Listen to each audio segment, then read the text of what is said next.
ফিলিস্তিনি মানুষদের পাশে আমাদের দাঁড়াবার বহু রাস্তা আছে ভাই। সবচেয়ে সহজ রাস্তা হলো এই অভিশপ্ত ইহুদিদের পণ্য প্রতিটা ঘরে ঘরে, এখানে যত মানুষ আছেন একজন মানুষ বলতে পারবেন যে আমার ঘরে ইহুদি মালিকানাধীন কোনো পণ্য আমার বাসায় নাই, এমন মানুষ বলতে পারেন কেউ?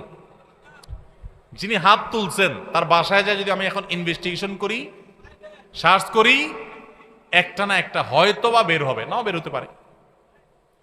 আপনি যে পেস্ট করেন, পেস্ট বেশিরভাগ পেস্ট দোকানে যেগুলো পাবেন, মুদি দোকানে 90% তাদের, আমি নাম বলে তাদের আর মার্কেটিং করতে চাই না, সারাদিন ডকডক করে যে ঈদ উপলক্ষে বিভিন্ন সময় গিলতেছেন সফট ড্রিঙ্কস গুলো, ম্যাক্সিমাম ওদের।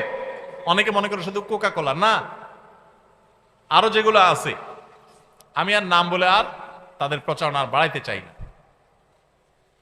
এরকম সাবান যেগুলো ব্যবহার করছেন, ম্যাক্সিমাম সাবান 90% বা তারও বেশি হতে পারে, আমি আন্দাজ করে বললাম পার্সেন্টেজটা, যে দোকানে যে বিক্রি হয় সাবান এগুলো সব ইসরায়েলিদের, ইহুদিদের। এরকম আপনার বাসায় দেখবেন বেডরুমে, কিচেনে, রান্নাঘরে, টয়লেটে আপনি আপনার সমস্ত জায়গায় লোশনের নামে, সাবানের নামে, শ্যাম্পুর নামে, পেস্টের নামে, আপনি ওয়াশিং পাউডারের নামে আপনি দেখবেন যে তাদের জিনিস ছাড়া কিচ্ছু নেই। ভাইরা আমার, ফিলিস্তিনি মানুষদের প্রতি সহমর্মিতা প্রদর্শন করতে গিয়ে আর কিচ্ছু না পারেন, এই একটা কাজ করেন, আপনার টাকায় ওদের কোনো জিনিস কিনবেন না। চেষ্টা করা যাবে ইনশাআল্লাহ।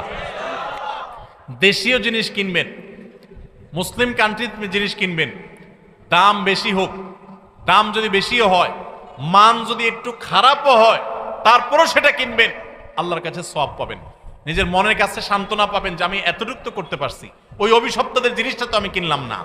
আপনি দেখছেন সাবান শ্যাম্পু কিনতেছেন, আপনি দেখছেন লোশন কিনতেছেন, আপনি দেখছেন ওয়াশিং পাউডার কিনতেছেন, আপনি দেখছেন সেটা হয়তো সফট ড্রিঙ্কস কিনতেছেন, আসলে সেটা না। আসলে এই সফট ড্রিঙ্কস বা প্রসাধনী কিনার নাম দিয়ে আপনি ইহুদিদেরকে চাঁদা দিচ্ছেন। কি দিচ্ছেন? চাঁদা দিচ্ছেন।